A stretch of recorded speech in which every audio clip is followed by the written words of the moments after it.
जय हिंद दोस्तों, कैसे हो आप सब। तो आज मैं आप लोगों के लिए एक बहुत ही इंपॉर्टेंट टॉपिक लेके आया हूँ। तो जो लोग अपने टेंडर भरना सीखना चाहते हैं, सो उन लोगों के लिए ये वीडियो बहुत इन्फॉर्मेशन वाला होने वाला है, क्योंकि इस वीडियो में आप लोगों को सब चीज़ें बताने वाला हूँ टेंडर से रिलेटेड। कि जो लोग बेसिक से स्टार्ट करेंगे हम लोग कि टेंडर होते क्या हैं। जो गवर्नमेंट होती है वो टेंडर पब्लिश क्यों करती है, और अगर आप लोग स्टार्टिंग में टेंडर भरना चाहते हो, मतलब आपकी कंपनी अभी भी फॉर्म हुई और आप टेंडर भरना चाहते हो, कोटेशन भरना चाहते हो, आरएफपी भरना चाहते हो, ईयूआई भरना चाहते हो, तो आप लोगों के लिए मैंडेटरी डॉक्यूमेंट्स क्या रहेंगे, किस तरीके से आप लोग एक एज अ स्टार्टिंग जो फॉर्म होती है, चाहे वो प्रोप्राइटरशिप फॉर्म हो, चाहे वो प्राइवेट लिमिटेड हो, पार्टनरशिप फॉर्म हो।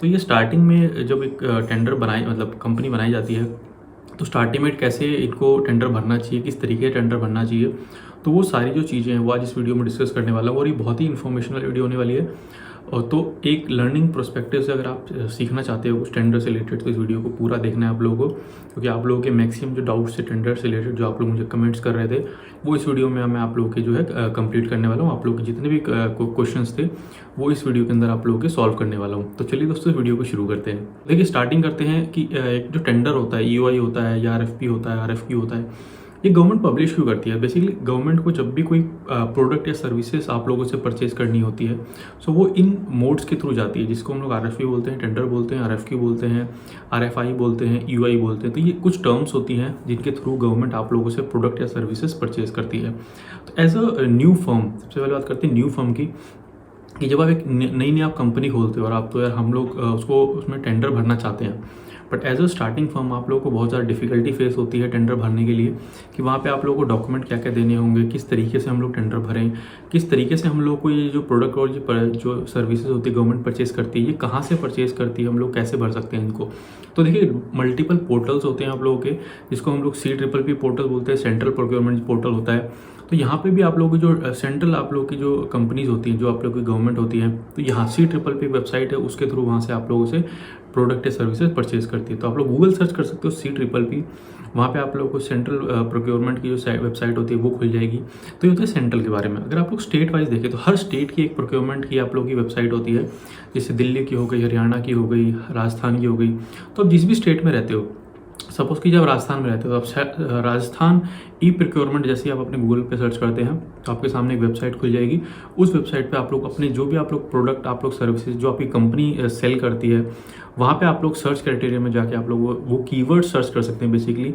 तो वहाँ से जो कंपनीज जो गवर्नमेंट वो प्रोडक्ट परचेज करना चाहती है, वो सारे आप लोगों के सामने दिख जाएंगे। तो वहाँ से जाके आप लोग ये इस तरीके से आप लोग जो भी वो प्रोडक्ट परचेज करना चाहते हो, तो वहाँ पे आप लोग बिडिंग कर सकते हो। अच्छा, बिडिंग की बात आती है तो बिडिंग हमारी ऑनलाइन ऑफलाइन दो टाइप की बिडिंग होती है। जैसे कि मैंने आप लोगों की वेबसाइट के थ्रू बताया, ये सारी ऑनलाइन बिडिंग होती है।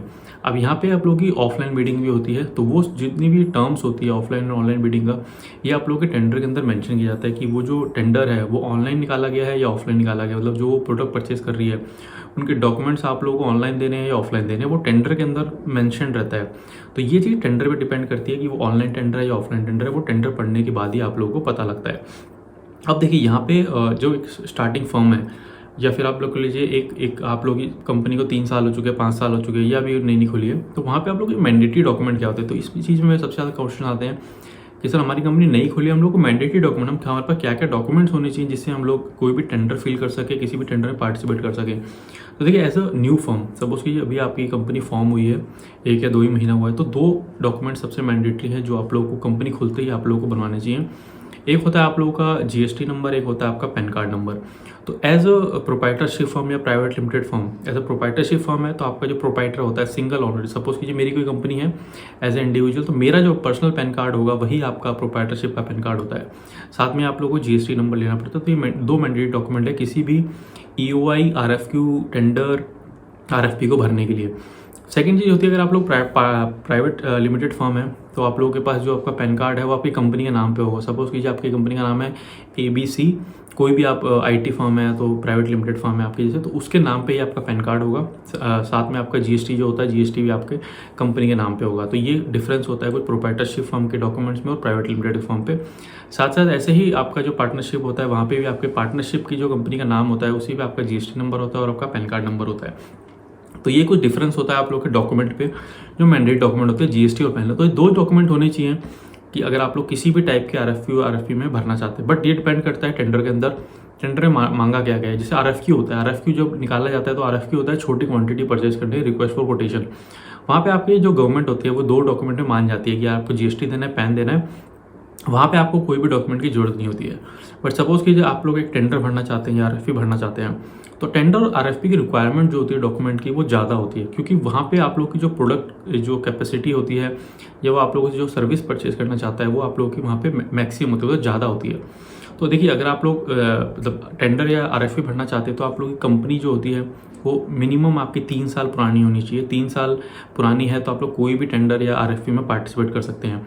इससे पहले 1.5 साल 2 साल है तो वो टेंडर पे आपको पढ़ना पड़ेगा कि टेंडर में क्या मांगा गया है, क्योंकि मैक्सिमम टेंडर्स में आप लोगों की लास्ट 3 साल की ITR balance sheet, ESI EPF ISOs वगैरह, GST चालान, पैन कार्ड, वर्क एक्सपीरियंस, ये सारी चीज़ें मांगी जाती हैं। तो ये आप लोगों को ध्यान रखना है कि आप लोग अगर बड़े टेंडर में पार्टिसिपेट करना चाहते हैं तो आपके पास फाइनेंशियल कैपेबिलिटी होनी चाहिए उस काम को करने के लिए, कि आपके पास पैसा होना चाहिए, आप लोगों का एक्सपीरियंस होना चाहिए उस काम को करने के लिए, तभी कोई गवर्नमेंट डिपार्टमेंट आप लोगों को काम देता है। तो ये होती है हमारी, अगर आप लोग स्टार्टिंग फर्म कर रहे हो तो 2 डॉक्यूमेंट GST पैन, इसके थ्रू आप लोग कर सकते हो, तो मैंडेटरी डॉक्यूमेंट है।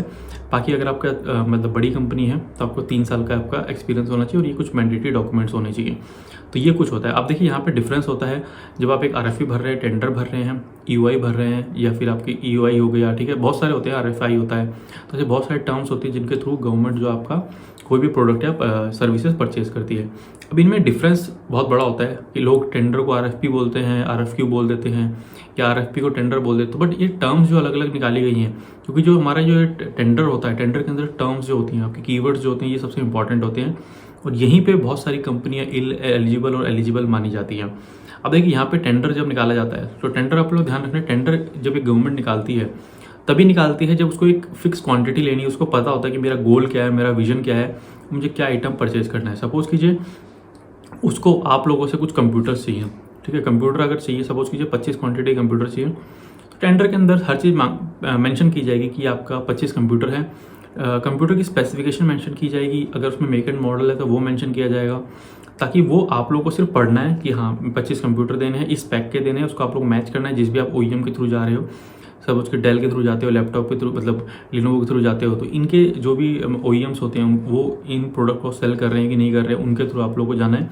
जो डॉक्यूमेंट टेंडर में मांगे जाएंगे एज इट इज़ आप लोगों को वो डॉक्यूमेंट लगाने हैं और टेंडर फिल कर देना है। तो ये कुछ होता है टेंडर से रिलेटेड। अब जहाँ बात हम RFP की करते हैं, RFP का फुल फॉर्म होता है रिक्वेस्ट फॉर प्रपोजल। अब देखिए RFP में जो काम करने का जो डॉक्यूमेंटेशन होती है वो बहुत ज़्यादा होती है। अब देखिए RFP का मैं आपको एग्जांपल समझाता हूँ। सपोज़ कीजिए मुझे एक फ्लाईओवर बनाना है।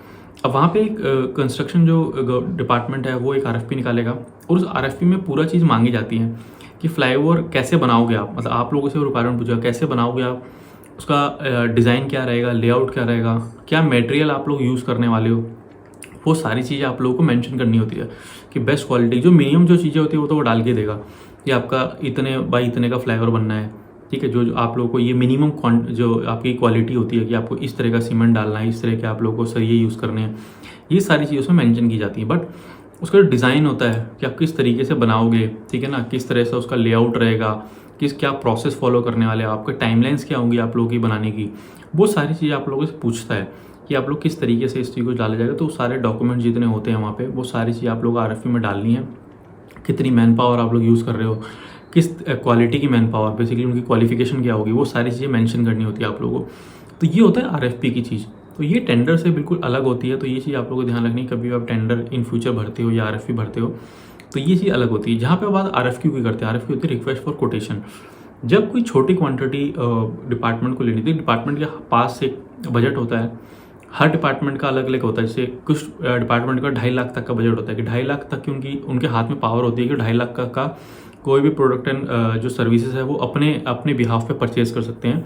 उसके लिए उसको टेंडर या RFP निकालने की जरूरत नहीं, क्योंकि टेंडर RFP में निकालने के लिए ना उनके डॉक्यूमेंटेशन बहुत होती है, फाइलिंग बहुत होती है, उसमें जिनकी कॉस्ट बहुत जाती है। तो हर डिपार्टमेंट को गवर्नमेंट ने कुछ ना कुछ एक पावर दी हुई है कि आप 50,000 तक, 1 लाख तक, 2.5 लाख तक आपके पास लिमिट है। आप उसको लोकल लेवल पे आप लोग कोई भी आइटम जो 2.5 लाख तक का है वो आप परचेज कर सकते हो। तो 2.5 लाख तक का जब उनके हाथ में पावर है तो वो RFQ जाती है, मतलब रिक्वेस्ट फॉर कोटेशन जाती है। सपोज कि रिक्वेस्ट फॉर कोटेशन है, उनको 2 PC चाहिए जो 1-1 लाख रुपए के हैं। तो 2 लाख रुपए के आपके PC हुए तो उनका बजट रहता है कि हाँ मेरे पास इतना बजट है, तो वो डाल के देते हैं कि हमें 2 PC चाहिए और ये इनके जो रेफरेंस होती है कि 2 लाख रुपए कहाँ से निकाला इन्होंने, तो पहले उन्होंने जो प्रोक्योर किया होगा उसके बेस पे वो लोग निकालते हैं। तो ये लोकल लेवल पे निकालते हैं रिक्वेस्ट फॉर कोटेशन, और रिक्वेस्ट फॉर कोटेशन का भी ये होता है कि ऑनलाइन उनके होते पोर्टल पे आती है, ऑफलाइन उनकी लोकल वेबसाइट जो होती है। सपोज़ कीजिए कोई भी एक सपोज की सर्टिन आपको उनको 2 लैपटॉप चाहिए, तो वो अपनी लोकल वेबसाइट पे भी निकालेगा, साथ ही साथ जो उनकी ई पब्लिश की वेबसाइट होती है CPPP की, उस पर भी निकालेगा। तो इस तरीके से जो टेंडर्स होते हैं, RFP होती है, RFQ होता है, ये निकाला जाता है। अब इसी से बिल्कुल अलग होता है EOI। तो ये जितनी भी चीज़ें हैं, RFP हो गया, RFQ हो गया, EOI हो गया, टेंडर हो गया, ऐसे मल्टीपल टर्म्स होती हैं। इनके बारे में मैंने ऑलरेडी वीडियो बना रखा है डिफरेंस का, प्रॉपर मैंने आप लोगों को सब चीज़ समझाई है, किस तरह का डिफरेंस होता है, किस तरह से प्रोक्योरमेंट होती है, किस तरह से पब्लिश की जाती है। सबसे पहले क्या आता है, RFP, टेंडर, RFQ, EOI, इनमें सबसे पहले क्या आता है, उसके बाद क्या आता है। तो हर प्रोक्योरमेंट के लेवल होते हैं आप लोगों के। उस तरीके से गवर्नमेंट जो है अपने कोई भी प्रोडक्ट और सर्विस होती है वो परचेज करती है। तो वो वीडियो का लिंक मैं आई बटन में डाल रहा हूँ, वो जाके भी आप लोग देख सकते हैं। तो ये कुछ तरीका होता है किसी भी टेंडर को, RFP को जो गवर्नमेंट परचेज करती है आप लोगों से प्रोडक्ट एंड सर्विस, इस तरीके से की जाती है। और कुछ मैंडेटरी डॉक्यूमेंट जो मैंने आप लोगों को बताया, ये मैंडेटरी डॉक्यूमेंट आप लोगों के होने चाहिए। तो इस तरीके से आप लोग मतलब कोई भी टेंडर है आप लोग सर्च कर सकते हो, अपना फिल कर सकते हो। साथ साथ जब हम टेंडर की बात करते हैं, टेंडर ऑनलाइन ऑफलाइन 2 मोड से भरे जाते हैं।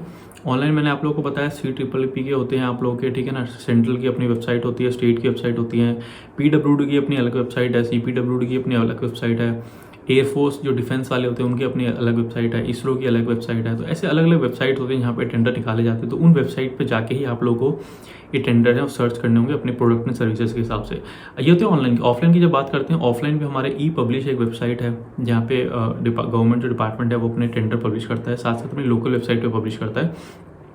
जो ऑफलाइन टेंडर होते हैं वो क्या होता है, हमें हार्ड कॉपी में भेजने होते हैं। जो भी हमारी टेक्निकल होती है, जो भी हमारी फाइनेंशियल्स होती हैं, ये हम लोगों को सील करके, एनवलप में सील करके हम लोग को उन डिपार्टमेंट में भेजने होते हैं डॉक्यूमेंट अपने सारे, जिसके बेस पे वो अपने इवैल्यूएशन वगैरह करती है और हमारी जो फाइनेंशियल बिड है उसको ओपन किया जाता है।